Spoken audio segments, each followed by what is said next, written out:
My name is Captain Dylan Blaha, and this message is for all U.S. military service members. All members of the United States military must disobey illegal orders. I was just following orders is not a valid defense against war crimes. Grow a spine and stand up for your fellow Americans. Otherwise, you are complicit in this fascist takeover. We're running out of time. There is a 217-year-old law that lets the president deploy troops on American soil, and President Trump is about to use it in ways no president ever has. This is going to change everything. It's called the Insurrection Act of 1807. It allows him to deploy active duty military and federalize the National Guard within the United States in certain situations. You see here, there's a meeting scheduled over the next couple of days with Secretary of War Pete Hegseth and the leaders of the different branches of service. Now, I thought that this was going to be a meeting about making some cutbacks or some drawdowns and even firing some of these people. But I think this is going to change. I believe Donald Trump and Secretary of War Pete Hegseth are going to implement military troops across the country. They're going to try to suppress this insurrection, this domestic violence, and this unlawful combination or conspiracy that's happening. The Insurrection Act can be used for these things, to enforce federal laws when ordinary law enforcement is unable or unwilling to act, to protect citizens' civil rights when states cannot or will not provide protection. The governor of Illinois, J.B. Pritzker, has basically refused to do that. So has the mayor of Chicago, Brandon Johnson. Now we're seeing the mayor in Portland say the same thing. We're seeing the governor of Oregon saying we don't need troops. He doesn't authorize it, up to and including suing the Trump administration. Now, governors usually control their state's National Guard, but it's getting out of hand. We've seen this, and it's happening right in front of our faces. Here's Donald Trump I believe he's doing a walkthrough at West Point. But I'm telling you right now, Donald Trump coming out and saying that he's authorizing full force should really send some shivers down the spines of these Antifa thugs and what they're doing. This is the Secretary of War, Pete Hegseth. He has formally issued I'll just bring it up here. You got to read this. We'll cover this together. This is the document. Came out today, September 28th, calling members of the Oregon National Guard into federal service. Memorandum further implements the president's direction. 200 members of the National Guard will be called into federal service effective immediately for a period of 60 days. This is going to be used in Portland. You have seen the breakdown within law enforcement there. Here is Secretary Pete Hegseth, and then these are some of the troops that have already been there. Now, this is DHS and ICE and other entities that are there, but they're failing because the numbers that these Antifa clowns have is overwhelming. And I think we need to meet overwhelming stupidity with overwhelming force and real boots on the ground. The president the state of Oregon, the Democrat state of Oregon, has just sued to block the deployment of National Guard troops to Portland. The Democrat governor is siding with Antifa. I want you to let that sink in. The governor of Oregon is siding with Antifa on this whole thing. But I want you to answer a couple of questions down there in the comments. When streets are burning, when local leaders look the other way, who steps in to protect the American people? The answer is in a law and order used by the president, the Insurrection Act. It's his ultimate authority. It's been used before. President Eisenhower did it. George Bush did it. And now the question is, should it be used again? I personally believe it should be. If I lived in one of those cities and I was a taxpayer and I was scared to go to the grocery store, I would be begging for this. Now, the news media is going to tell you it's complicated. The politicians are going to give you talking points. But the truth is written in our history and our law. The President of the United States has the authority and the solemn responsibility to restore order. It is not some kind of new idea. It's a safeguard built into the fabric of our republic. 1957, right here in Arkansas, Little Rock, a mob enabled by a defiant governor was preventing 9 American kids from going to school, the Arkansas 9. The local government had failed. President Eisenhower, a 5-star general, saw the situation for what it was, and he called in the 101st Airborne Division. The Screaming Eagles secured the peace, enforced the law, and ensured that the Constitution was respected. It was a powerful message. Mob rule will never win in America. Now, you could fast forward to 1992. Those were the riots in Los Angeles, the Rodney Kings, the Korean rooftops, those kind of things, right? Los Angeles was burning. Controversial verdict led to these riots that overwhelmed the city. Law enforcement was in retreat. The social order had collapsed. George H.W. Bush faced the same test as Eisenhower. And like Eisenhower, he understood his duty. He went on national television, promised to restore order, invoked the same authority, sent in federal troops, Marines, and the presence of the U.S. military brought the violence to an end. But you got to just look at those 2 patterns, 2 presidents, 2 different parties, decades apart. Why was it okay for them then, and why is it not okay now? These are the streets of Chicago. I want you to see this.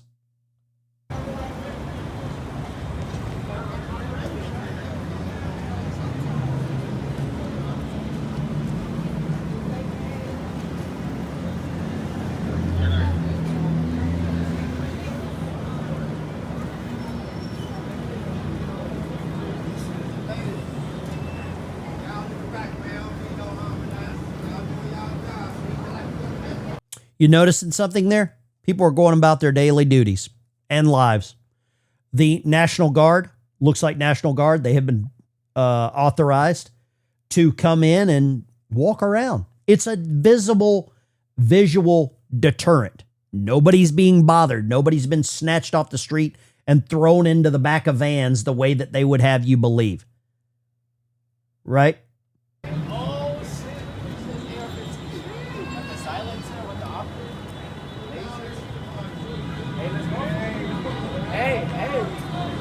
For those that don't agree with this, but many of you have agreed for us to send troops to other countries to quell their violence, why not take care of business here? That's where I'm at right now. I want to see peace returning to the streets of the United States. We have General Mike Flynn coming out right here. Listen to General Mike Flynn. Listened to Trump a few minutes ago before coming on your show, Alex, about, I guess he was getting ready to get on a helicopter. He's going somewhere. And he said, more to come. Without him, nobody would have known about the deep state. He's caught them all. And now we'll see what happens. The speed of war matters right now. Okay. And we are in a war. We are in a war against the deep state. We are in a war against elements within our own government that are undermining every single aspect of what Donald J. Trump is trying to do. Pete Hegseth he's called in 800, right? I mean, he's got a bunch of guys and gals coming in, unprecedented in U.S. history, to bring them all in and to say, okay, we'll see what Pete has to say about that. But these are to basically get the word out, to everybody, to say, hey, look, we have to have our be on our toes here. I'm not going to stand for any more of the undermining, the usurpation of our constitutional processes, of our rule of law. Trump really needs to do a couple of things. Number one, he needs to get a briefing on all presidential findings. So Donald J. Trump, if you listen to this, get a briefing immediately on all presidential findings dating back decades. Number two, get a Title 50 briefing in detail by Tulsi Gabbard. She is very capable of doing that, and she'll be able to bring the right people to you. And then in that meeting, in that briefing, have the Department of Justice, have the Attorney General in there, have the Director of the FBI in there, have your Secretary of State in there, have your Secretary of Defense in that meeting, so they can hear what you're about to be presented, because what you're about to be presented are authorities that only you, as the President of the United States, has. Donald Trump has a big decision to make, and General Mike Flynn brings up a great point. He needs to get the right information. He needs to get the information directly to him, because I believe what we've seen over the last couple of years, and I think it's slowed down now because Trump has a good cabinet around him, but the flow of information to the Oval Office, to the actual president, has been filtered, and they've only given him what they wanted him to know. Let's finish this. Okay. We have three equal branches of government. I got it. But there's only one president of the United States. And that president is the only person who reads the oath of office with one particular word, and that's called preserve. Preserve the Constitution of the United States of America, as well as protect and defend against all enemies, foreign and domestic. And right now we have a massive amount of domestic enemies. The reason why I said months ago, Alex, is that Comey is going to be number one, because it is very clear. It's very clear what Comey did. Publicly, he did it, and he got away with it until now, right? So now the question is, what will Comey do? How will Comey act? I think Comey is going to sing like a stool pigeon. They should have done a Roger Stone on Comey instead of allowing him to just turn himself in, and what is turning himself in? General Mike Flynn brings up a great point. They allowed him to, quote, turn himself in. I still don't know if he's done that or not. But Roger Stone, they raided his house in the middle of the night. Mar-a-Lago raided in the middle of the night with armed agents against a former president at the time. Donald Trump is not playing games right now.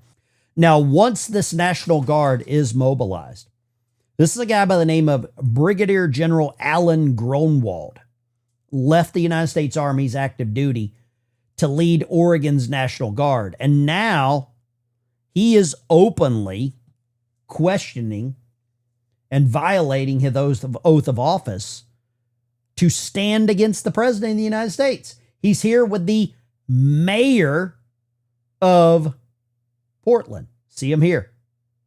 He's standing in arms with them against the Secretary of War. Get rid of him as soon as possible. I got to show you this clip. I have to show you this clip. This is a guy. Let's just roll it. My name is Captain Dylan Blaha, and this message is for all U.S. military service members, especially every general and admiral meeting with Pete Hegseth on Tuesday. I'm a 13-year U.S. Army veteran who served in Afghanistan and wrote war plans while stationed at U.S. Army Europe. This morning, Donald Trump directed Pete Hegseth to deploy the U.S. military to Portland, Oregon. This is the latest illegal attempt to normalize the use of the military in U.S. cities. He authorized the military to use, quote, full force. This is authoritarianism. This is fascism. The U.S. military is not a law enforcement force, and all federalized service members must abide by the Posse Comitatus Act. All members of the United States military must disobey illegal orders. I was just following orders is not a valid defense against war crimes. Grow a spine and stand up for your fellow Americans. Otherwise, you are complicit in this fascist takeover. This guy should be discharged, and he obviously never read the Insurrection Act of 1807 because we just covered it here. Now, he is running for political office in, you see the little I behind him, Illinois. What are your thoughts of this gentleman? Thank you for your service. And it very well could be over after a video like that. Now, here is Donald Trump, and this is going to send a real strong message to Barack Hussein Obama. Obama, absolutely cold, Tulsi Gabbard, what they did to this country in 2016, starting in 2016, but going up all the way going up to 2020 in the election. They tried to rig the election, and they got caught. And there should be very severe consequences for that. When we caught Hillary Clinton, I said, you know what? Let's not go too far here. It's the ex-wife of a president, and I thought it was sort of terrible. And I let her off the hook, and I'm very happy I did. But it's time to start, after what they did to me, and whether it's right or wrong, it's time to go after people. Obama's been caught directly. So people say, oh, a group. It's not a group. It's Obama. His orders are on the paper. The papers are signed. The papers came right out of their office. They said, are we going to see the hunt for Red October? We're about 3 days away. According to Donald Trump right here, Obama's responsible. You see the image there of Watergate, small boat. Obamagate looks like 10 times the Titanic. Is President Barack Hussein Barry Soetoro Obama next up? Is he the next one to be indicted? Is he responsible for all of this insurrection and violence that's going around the United States? The political divide has never been greater. Here we have Pam Bondi. We're witnessing a new era of political violence. Assassins have tried to murder President Trump twice and tried to kill Supreme Court Justice Kavanaugh. In Minnesota, legislators and even children attending Mass were gunned down in cold blood in 2 separate incidents. And an assassin targeted and murdered our friend Charlie Kirk. A sniper shot 3 people at a Texas ICE facility, and now more than 200 violent rioters were at a Chicago ICE facility chanting, "Arrest ICE, shoot ICE." Sure seems like only one side is causing this violence. Leave a comment down below. What do you think about this? And then today we had another 2 tragic incidents. At least one had a gun. We've seen this before. We saw it in Portland and with the LA riots. These are not peaceful protests. These are coordinated attacks by radical extremists, and they end now. Anyone who threatens or assaults our federal officers will be arrested and charged federally, not in some liberal state court. Same goes for anyone who's funding and aiding these extremists. You will be dismantled brick by brick. We are taking our country back. Make America safe again. It's interesting she says brick by brick, because all of these protests, there's always pallets of bricks, and those aren't cheap. Somebody's paying for this, and I'm glad to see the Attorney General, Pam Bondi, as much criticism as I've given her here and many of you.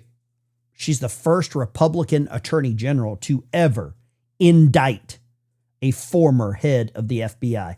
You better tip your hat and give credit where credit's due. Justice is coming, and Pam sounded very pissed. Did you see any Democrat attorney generals wearing a crucifix?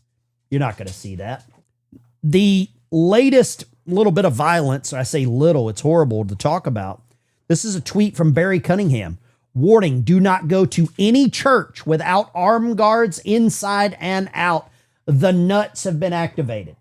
There was an active incident unfolding at a church of Jesus Christ of Latter-day Saints, a Mormon church in Grand Blanc, Michigan. The church was burning. Apparently, this guy, a former Marine, Iraq war vet, Thomas Jacob Sanford, has been identified as the gunman who attacked the place, drove a vehicle into the building, setting it on fire, jumped out, started shooting, took out multiple lives. I don't know what the answer is to this. I'm surprised that, well, I'm not surprised. We knew who he was as soon as this happened because of the color of his skin. Here's a statement from the, looks like the police chief, sorry. And thank you to Benny Johnson for sharing this. During this incident, what we know right now is that a 40-year-old suspect from Burton, he's a male, he drove his vehicle through the front doors of the church. He then exited his vehicle, firing several rounds at individuals within the church.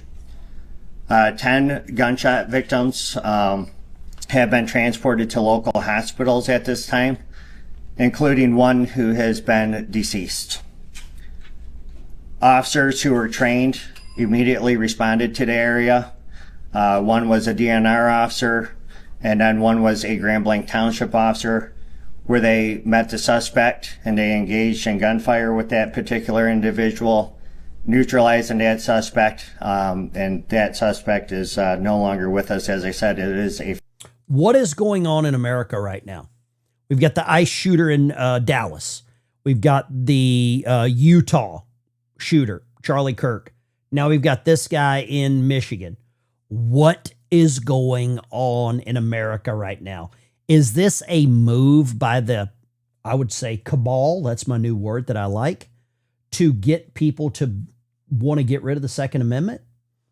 Here is Michael Cohen. And he's going to absolutely bring up something here that's probably going to start some more chaos on the streets. Because I believe as soon as James Comey is arrested, you will see another wave of violence. I will tell you from My investigation, which I used Brian Karem, who's a 30-year White House correspondent, to speak to people inside government because they wouldn't talk to me, I've learned that Comey was actually very much involved in the Russia investigation in a very negative way. And chances are this DOJ has every single email, every text message, every communication. I believe, likely, he will be found guilty. Oh, well, that's interesting because I think he likely committed a crime. Wait, what? What specifically? I believe They're speechless, aren't they? One of their own just says what we all know. likely he committed a crime. I don't know what that crime is, but there are hundreds of thousands of documents, and government has each and every one of them. James Comey, your days are numbered. Michael Cohen just flipped the script on all of these clowns, and they were speechless.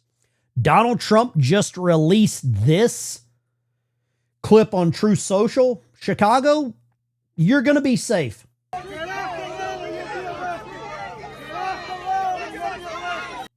This is actual footage in Chicago outside of an ICE detention facility. And these officers are trying to quell the violence. The protesters, I don't know who's paying them.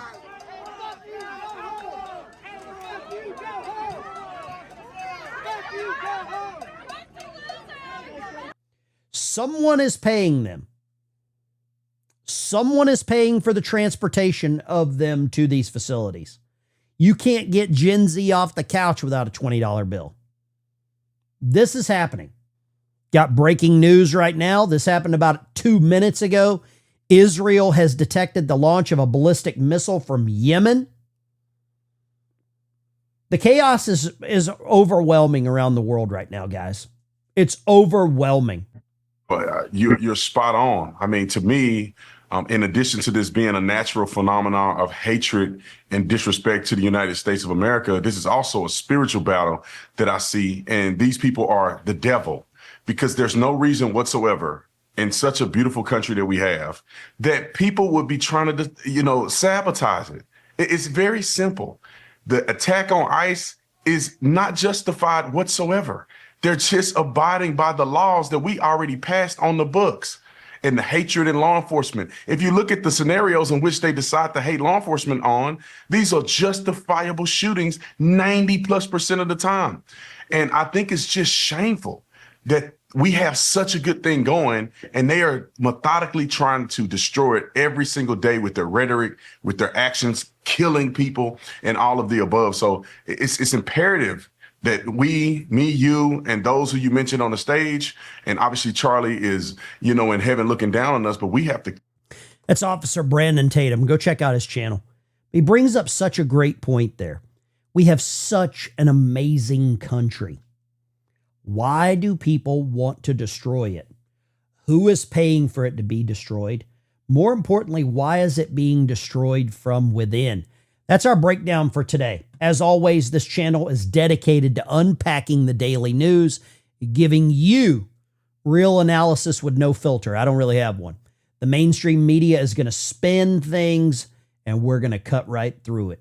If you found this analysis valuable, make sure to like, subscribe, and share it so more people can hear the truth. And don't forget, you can support the channel directly on Patreon and help keep this show independent and unfiltered.